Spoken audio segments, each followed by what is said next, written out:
Hey, what's up? Okay, just getting some things set. I'm trying to make sure it's streaming horizontal. Is it horizontal? Awesome. Yeah, so today I'm working on the first of many short documentaries on the subjects we cover. Someone had suggested to me, it was a person on Twitter, they said the IPS is an echo chamber. And I'm saying it's not an echo chamber because we're always debating, we're always taking in new information, and we've been evolving.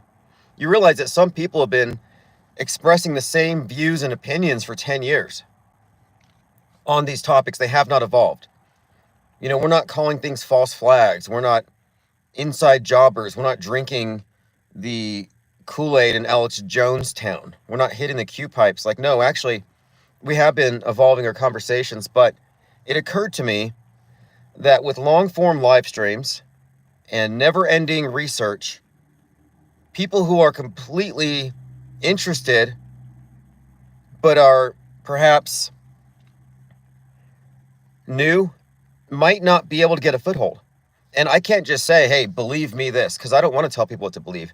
And if they haven't figured out on their own the difference between fake and real when it comes to broadcast media, it's like I don't have a box of They Live glasses that I can just put on someone. Nor do I care to. It's almost like therapy. It's like a therapy thing. It's like they're asking to be deprogrammed. And if you need an external entity or agency, if you need someone outside of you to hold your hand, you're not going to get there. The whole point of this thing is perceiving for yourself, of unplugging from the media matrix, stepping back from the screen. So it's becoming self-mediated instead of externally mediated. But you can't give someone that.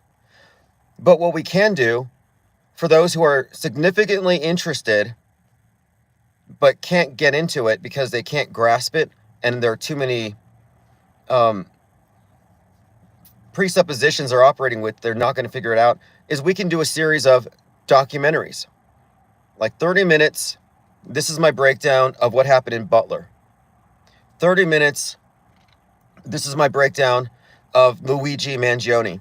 And by breakdown, I mean the fake event, the predictive programming, the political agenda, and anything else related to it, but condensing it into 30 minutes. And these would be then released so that somebody could potentially binge watch. So this is what I was thinking, because I binge watch when I'm doing my research. I binge watch the entire series, The Boys, on Amazon.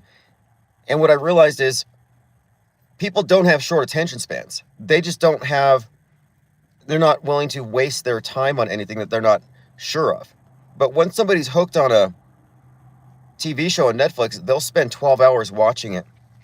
So my thinking here is a series of half-hour documentaries that are concise and conclusive on each of our main topics and issues, so that somebody who shows up who's new could arrive at the site and have 7 or 8 hours of content back to back they could watch.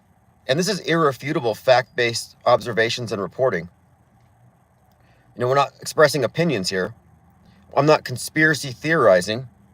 And I realize most conspiracy theorists aren't even theorists. There's not even a valid theory. It's not falsifiable. They're grounded in superstition. I said this to Mick West the other day. I said, ufology is not an ology. It's a superstition. But auto-hoaxology is, in fact, a field of research and study on the topic of media fakery and applied skepticism. So that's the main distinction between the IPS and conspiracy theorists, is that we are engaging in a field of research based on, propaganda analysis, but it's based on facts. And I think that 30-minute videos on a specific topic should be enough to get somebody to make up their mind. Either I'm looking at a wild number of coincidences, or propaganda for governments is being put through all the different entertainment medias, whether it's books, video games, and movies, but not just like in a general way painting the zeitgeist, but in very specific, targeted, concurrent instances. For example, the show The Madness on Netflix actually preceded by a few days, the Luigi shooting. And it had many elements that were not only mirrored, but it foreshadowed Elon Musk as he is right now. Elon Musk right now is being reviled specifically by the left, but he's this billionaire who helped Trump steal the election, and he financed all the internet Nazis. Like, that's the general story. That's the exact story of the evil CEO in the madness who gets taken out. And as I go through these, you'll see. It's like, for example, Luigi uses a 3D printed gun. Guess what kind of guns they used in the madness?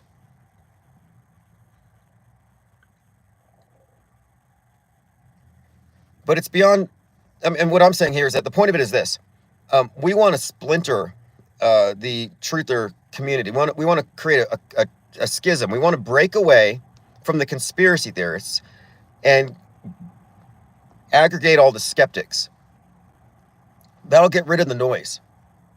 There are so many people who have been screaming their heads off for 15 years about chemtrails who haven't even lifted a finger to do any research. They've probably flown on planes.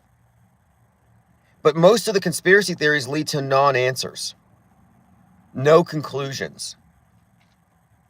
It's like, you're a conspiracy theorist, now you're afraid of your own shadow, vote for Trump. That's as far as they go. And we've taken things so much further, but again, it's not an echo chamber, but it's not really approachable.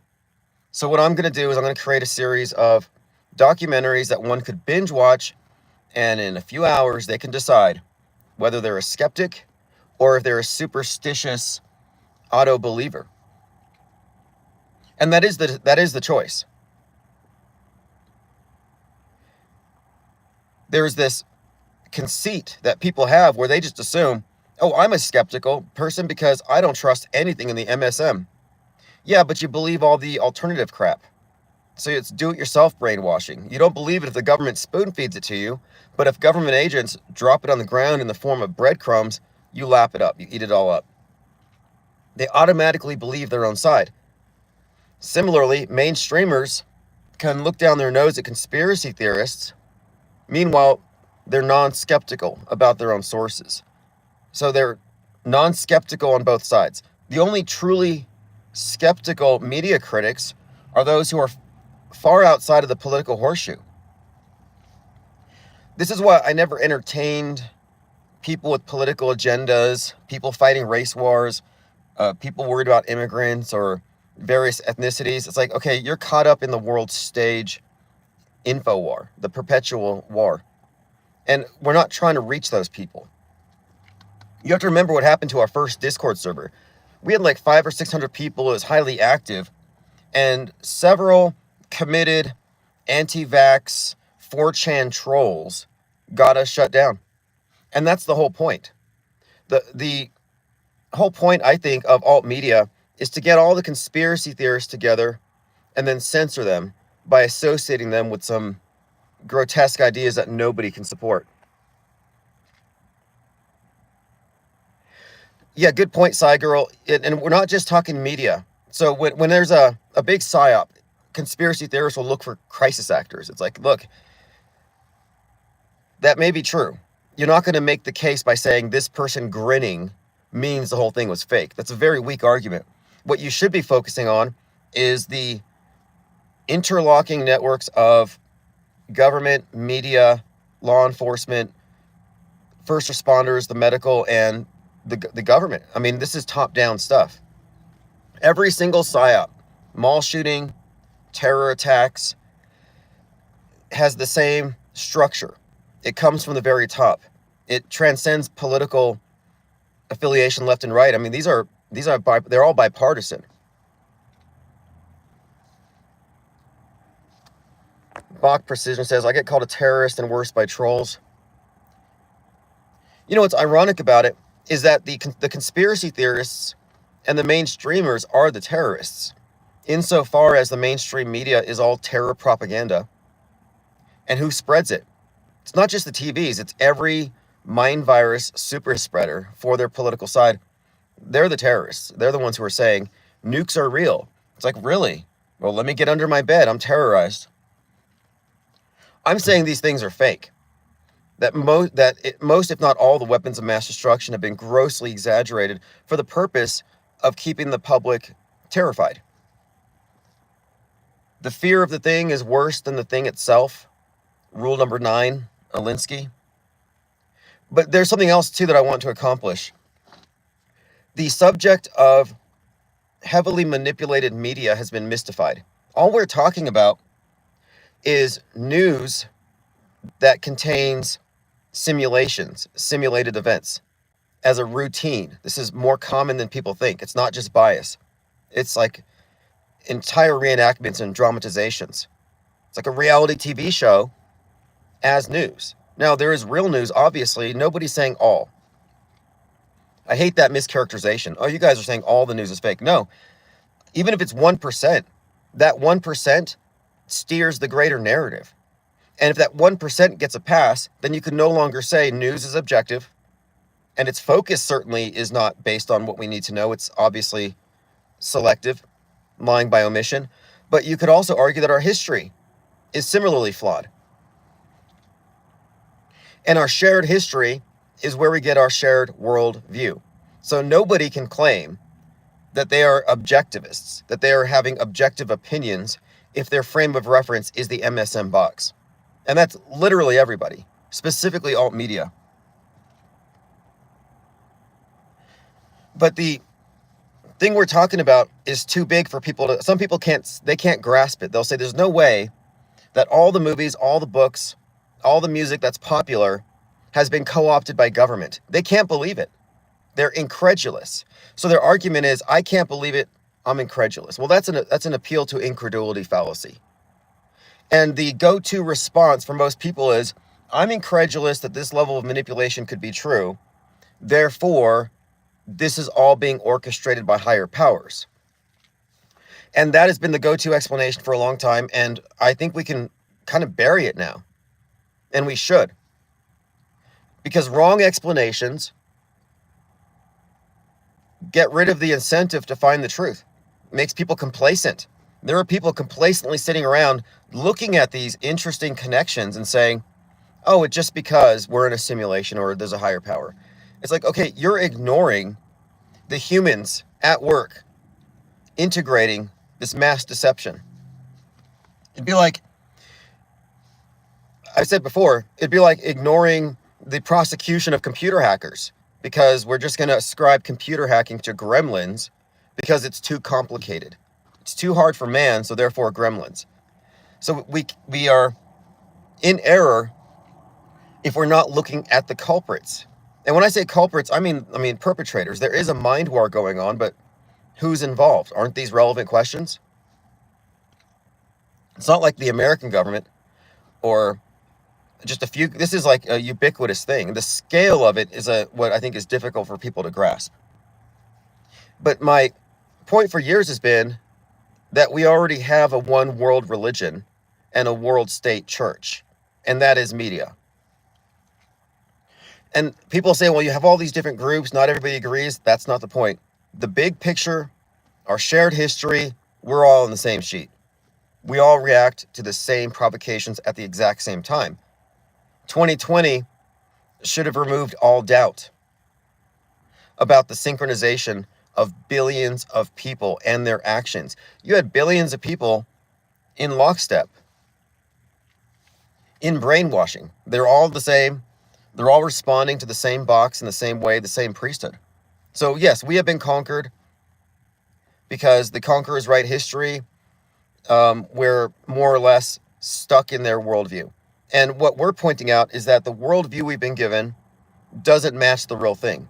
It actually adds a lot of stuff that isn't there and uses this as a basis for mass mind control. And when I say mind control, I mean mind control like worldview warfare. Like if you raise somebody in a fundamentalist sect of any religion, they're going to come out a certain way. They're going to have certain hatreds, certain bigotries, certain superstitions. It's kind of a uniformity that occurs in the fundamentalists. They all think the same. They have the same frame of reference. Look at climate activists. Climate activists, they're not all the same at the individual level, but they all believe the sky is falling. So they're all in the same state of agitation, and they're all in the same frame of reference. So that's what I'm talking about. Religions put people in the same frame of reference. But the shared frame of reference that we have from our collective fake news and fake history, that is the one world religion. Just replace the word religion with worldview. And then you can get into the nuance and see how they introduced it. Because the traditional religions are still here, but the replacement has already been introduced. COVID Akbar, the new God. Atheists don't believe in the devil, they believe in COVID. They don't believe in God, they believe in Gaia and Gaia's flood. They don't believe in heaven, they believe in space. Aliens are fake. I mean, we can all agree, but atheists who believe they're thinking scientifically are very open to aliens, but they would never entertain angels. And that's because even though we may have this shared worldview, we have different interpretations, and it's schismatic, it's compartmentalized. So you can have a society where half of them believe in angels, the other half believe in aliens. One half is atheistic and believes in the wrath of globe, and the other side is religious, and they believe in judgment of God or something. But these divisions are intentional. There's not going to be a reconciliation. There's never going to be a point of total agreement. Orwell was pretty clear. War is peace. And I think that's true. And by peace, I mean stasis. They've managed to maintain the status quo. Nicotrama says, I love the old and new religion comparisons. Yeah, this is just comparative religion. Comparative mythology. We're just looking at how the modern paradigm is templated off something older. And maybe it's because it caters to human needs. People need to believe in a savior or intercessors. So it's like, well, we can take away their angels, but there's still a need for this. So let's replace it with aliens. People still have a need, or perhaps maybe the powers that be decided, people need to believe that if they don't curtail their actions at the level of the individual, we will all get flooded. Maybe that belief in a higher judgment keeps us in line, or at least they think so. So the old traditional religions had that, but the new religion of scientism and nascentology also has that. We've got the floods, climate change, climate chaos, fire nados, and then we've got the planet killer asteroids. I'd even argue that sin has been brought back as, quote, the virus. And if you look at the way 2020 allowed the priesthood to regulate the masses, it was very much analogous to the idea of a holy war, of saving people from sin, separating the sinners from the saved. And who are the saved? The saved are the ones who go to church and take the Eucharist. Who are the unsaved? The ones who reject church and reject the Eucharist. And by Eucharist, I mean the injectable. And by church, I mean media and its priesthood. But the big picture is necessary to understand how all these things can be connected without leaning into some supernatural explanation. You have to recognize the totality of it. It is totalitarian in scope.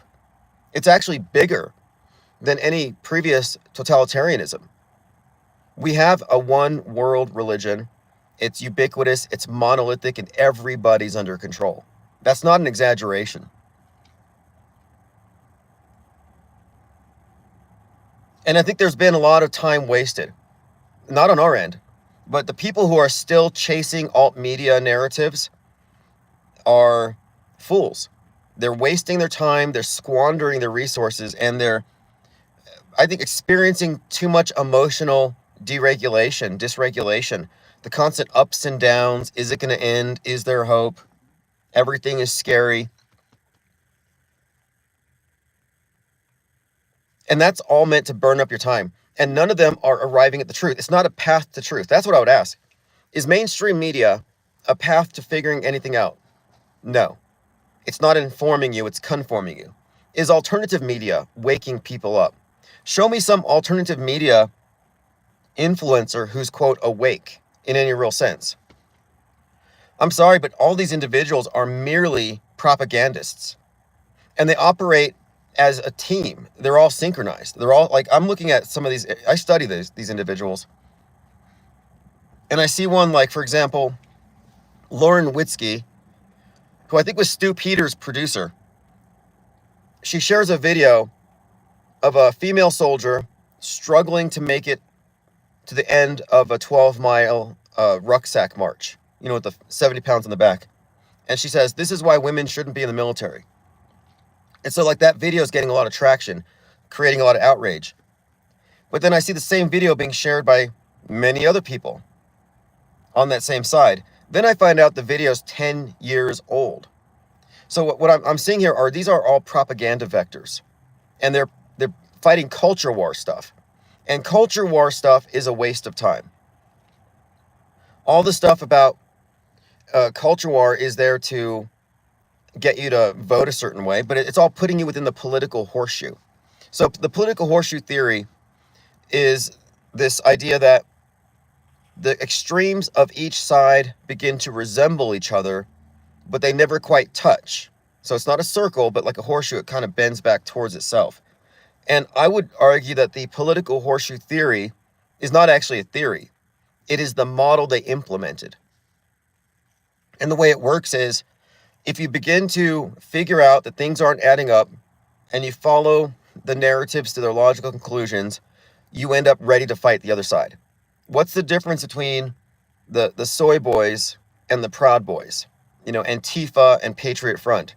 Same costumes, likely the same federal informants, but they do look the same.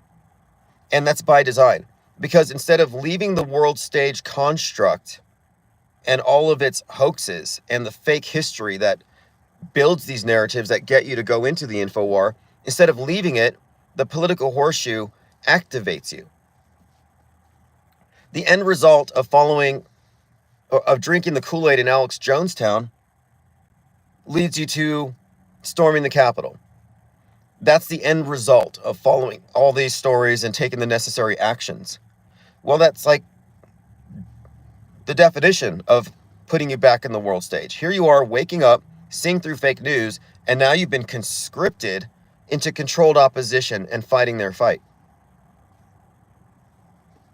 So I'm a conscientious objector to the Psy-War. I'm not fighting the New World Order. I'm not fighting the deep state, because these are just codes anyway. Globalist is code. Deep state is code. Deep state is code for Democrat. There is no deep state. There is only the state, and it is deep. And Trump is the deep state. Musk is the deep state. What's the difference between a Musk and a Gates? Musk and a Klaus Schwab or a George Soros? There is no difference.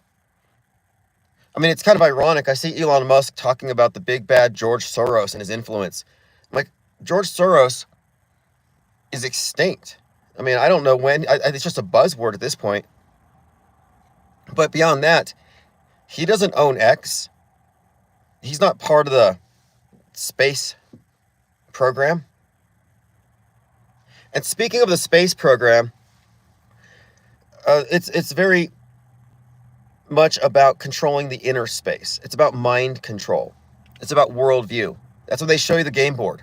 This is the game board. This is our world. This is the place where everything is going to occur. And that's the primary starting point. That's where the whole thing starts. We have to all agree this is the thing. And what is the thing? Well, it's a planet that's dying. And it's dying because of us. And we're running out of resources. It's precarious. It's going to get hit by a planet killer asteroid. So once they set up the scene, then from there, you can see the fakery goes deeper and deeper. The compartmentalization. But the space program is really about the big picture, the heaven. Everything else goes beneath it. That's why it's such an important thing for us to believe in. And the shape of the world, it's a ridiculous debate. It doesn't go anywhere. Has it gone anywhere? No. Flat earthers have gone in circles for years. Finally, they go down to Antarctica, supposedly. It's just funny that nobody believes that they actually went. Now, I watched Jaren's video last night, and they definitely took a trip somewhere. Now, did they fake the sun? Well, I would say everything that we saw could easily been augmented by a little bit of fakery, sure. Am I saying it's fake? I'm still looking at all the evidence. But some of the things that count against me believing it is my skepticism. Like, I am skeptical of this entire thing because if it's fake, and we can't minimize this, if the final experiment is faked, it's not being faked by a few YouTubers. It's faked by NASA. And NASA is the premier global brainwashing entity with the biggest budget. So we're not talking about something flippant, like, oh, let's just give them the benefit of the doubt because we like them so much. No, not at all. Don't drop your skepticism out of loyalty to some YouTuber who's already provided multiple foot bullets and egg on face moments for the media to use against anybody criticizing the space programs. And I'm not going to try to create a model that's compatible with a 24-hour sun and then try to proceed. At this point, it's like I'm not even moving anything at this point. Nothing's changed because outer space, as it's been presented, has been consistently falsified because it's augmented with special effects. I don't live in a science fiction novel. I don't live in a universe imagined by the Russian. I guess they were Russian cosmism, where they were already then talking about outer space as this, not only like a heaven, but as mankind's destiny as a multi-planetary species. Heaven has always been somewhat something of this like ideal, like a new heaven, a utopia. But since the beginning, the presentation of space has been so obviously tampered with. It's not scientific evidence if they're using green screens. It's not scientific evidence if they're simulating being in a space station. And that's what they've been doing. The space station is a simulation. And so if we don't have an understanding of what space is, then we can't say that the globe model is complete. Even if you can convince us, even if it makes sense, that given the path of the sun every year, the way that Antarctica has a 24-hour sun in the summer, like that stuff, okay, well, fine. Let's just go with and say it's a ball. It's not a complete model as a ball until we know what's around it. So the flat versus round is something of a false dichotomy. And it's not even a valid debate because the debate has to include the role of special effects. And I insist on this because special effects are lies. You have to consider the role of lies. There's many examples of, we always, when we look at law, you look like they're trying to fight a legal battle, you expect that the other side is going to lie creatively. They're going to, in some way, distort the truth with words, sophistry, rhetoric. And that stuff's easy to spot. And it seems like you can be a critical thinker and not be lied to. But that's just not true anymore. Because the lies that we get through special effects are visual. And visual lies are practically impossible to see through if they're done right. Like magic tricks. And this is where skepticism comes into it. If you're at a magic show and you're in your seat, there's a good chance that you're not going to be able to dismiss the various tricks as or explain them away. So for example, he saws a woman in half. Maybe you know how he did that. He pulls a quarter out of an ear. You can't figure it out. Are you going to say, that was magic? Now, sawing the woman in half, that was a trick. There's a second woman. But pulling the quarter out of the ear, I can't figure that out, so that must be magic. No, you wouldn't default to magic. So the default for what you can't debunk shouldn't just be belief. That's my point. And when it comes to visual lies, if people can't see through it readily, they just assume it happened. It's like, no, these are visual lies that require additional information to see through at times because they're getting so good.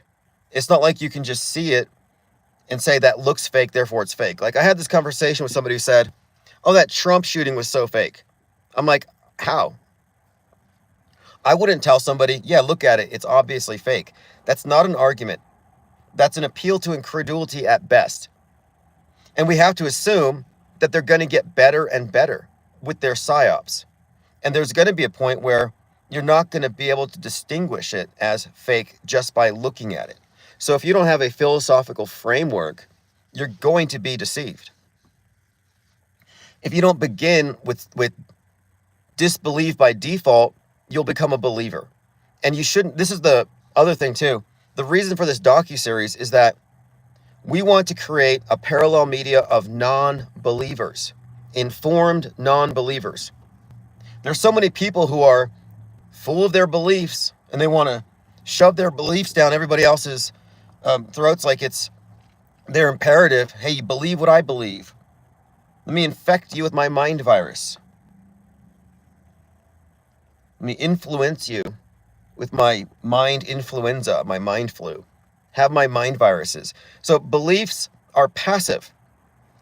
So there's two types of media perceivers. And I put this in the book Lie World, which I'm going to read as an audiobook.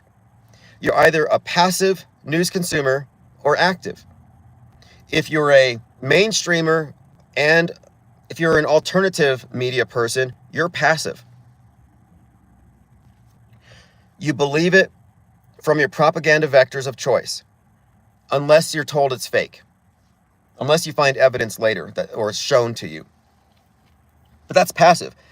Active media consumption is, I don't believe anything at first. I need to look at it, think about it, weigh the evidence, and then come to a conclusion. So if you don't have a pause, if you don't hit the brakes before every major psyop and say, I don't know if it's true or not, I'm going to wait, then you're not being skeptical. Some people will say, well, I don't see any red flags, I'm just going to go with it. Sorry, that's not good enough because those red flags aren't going to be obvious every time. It's like the Luigi shooting. That happened, and I was like, well, it's somewhat believable. People get shot in the street all the time. Like, it's not that extraordinary a claim. But I said, I'm going to wait 3 days to see what comes up around it. I want to see if the media has a built-in narrative that goes beyond just a simple shooting of a CEO. And sure enough, it was all about rich versus the poor, class warfare, Robin Hood, the Joker. It was about social justice. And then you had this entire fixation on the Luigi character. And then all the imagery we've been given to this guy shows you that this is a created character designed for public consumption, and it was designed to be like a rock star, a folk hero. And they made him into that. So after a few days, not only did I see there's an entire media apparatus ready to embrace this guy, and I still hear podcasters on the left who are like, he was like Robin Hood. Yeah, murder's bad, but this was a valid expression of public rage. That's what these people are saying. So by waiting a few days before deciding to agree that it was real, I saw not only the huge agenda, but then I recognized that everything I just watched in the #1 Netflix show at the time, The Madness, had a direct correlation to the Luigi event. So then you throw in predictive programming. And then you look at how the media characterizes him. Hollywood Reporter says, oh, he's like Travis Bickle. Well, Travis Bickle is the guy that inspired John Hinckley to shoot Reagan. Travis Bickle was the inspiration for the Joker character. So now you have another Joker connection, and Joker had the Kill the Rich movement where everyone puts on the clown mask because they want to do what the Joker did. Well, what did the Luigi fans do? They put on their Luigi hoodies. So anyway, my point is, just from that closed circuit television shot, I didn't have enough information to say it's fake. Just like with the Trump shooting, I can't say, oh, it's fake because it looks fake, because it doesn't always. But you have to look at everything else around it. You have to take a big picture view in order to know for sure. You need more information. So I would say this. The Luigi Mangione shooting, I don't believe it was real because I have so much information that contradicts it being anything other than state-sponsored psyop. It's theater. The people who believe it's real haven't done 5 minutes of research. They just think that he's cute and they want to have his babies. That's pretty much it. So the people who believe it's real are low information believers. And low information believers occupied the low ground intellectually and morally. I mean, look at it. They're cheering a murderer. Intellectually, no, they're just blindly believing. They didn't put any thought into it. And that's not their fault. The low information believers have been trained to believe. They've been trained into passivity when it comes to news media consumption. As Frank Herbert said in Dune Messiah, they're not mad, they're trained to believe. Because belief can be manipulated and knowledge is dangerous. Yeah, exactly. Auto-hoaxing is dangerous. Skepticism is dangerous. Linda Curtis says that mountain looks like I could reach out and touch it. Yeah. It's about 5 miles away, and it looks like I could just reach out and touch it. That's exactly what Jaron said.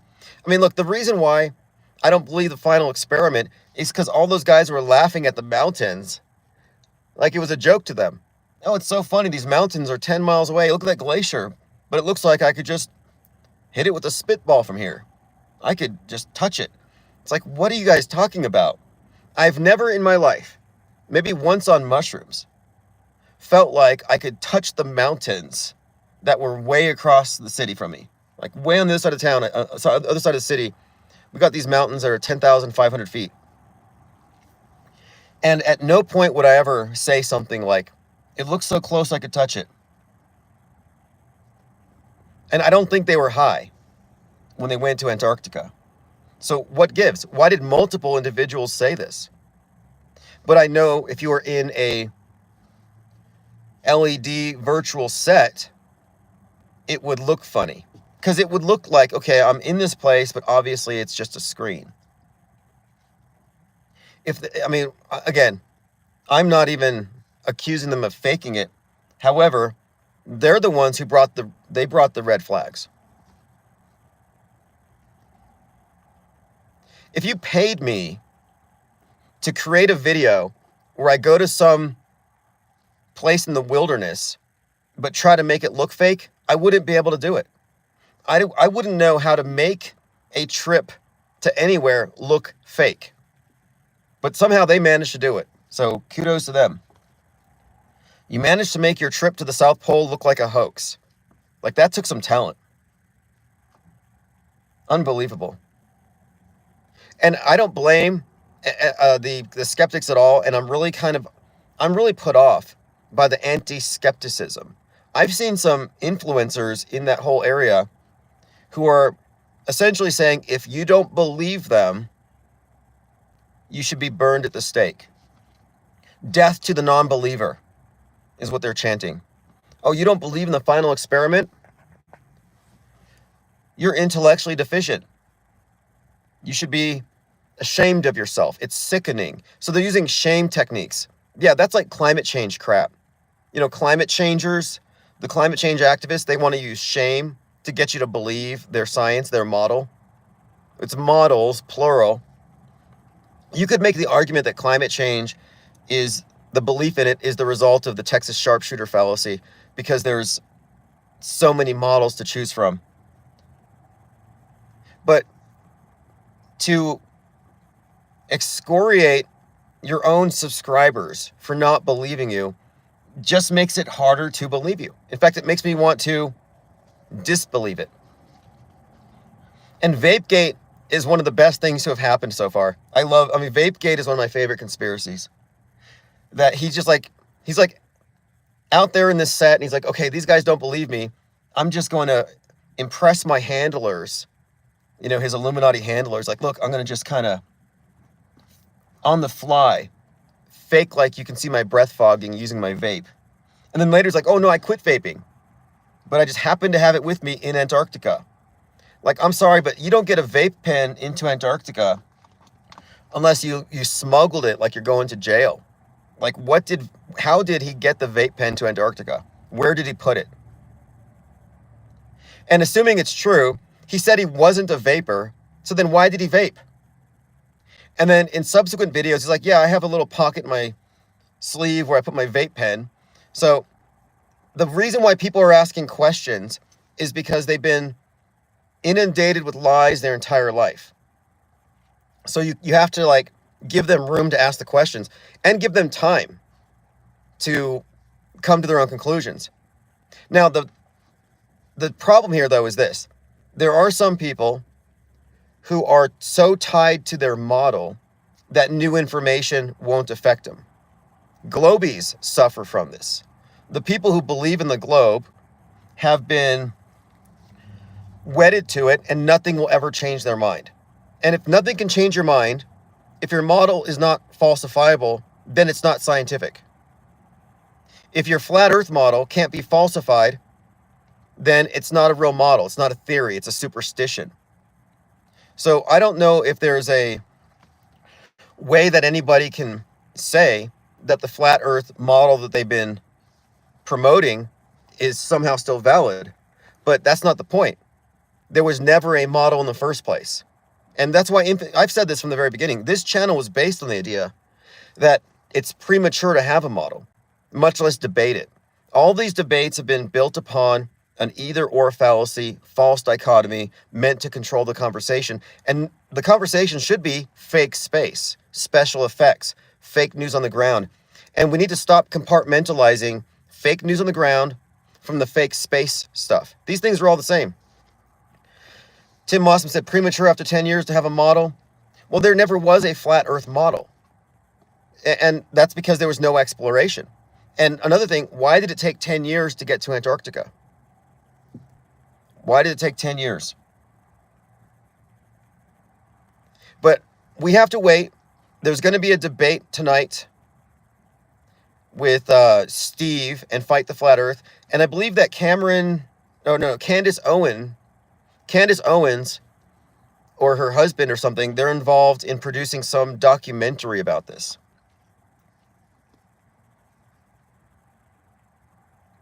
What's up? Dirk says, that's why I love your channel. It calls all the fake psyops. Well, I've been saying for a long time, there's no flat earth model. I always said, you're putting the cart before the horse. You need to go south. And every time we discuss this, people would say, oh, you can't go. The Navy will shoot you. You can't go to Antarctica. I never stood by that. I always said that was a cop-out. But it's going to be interesting to see what happens next after tonight.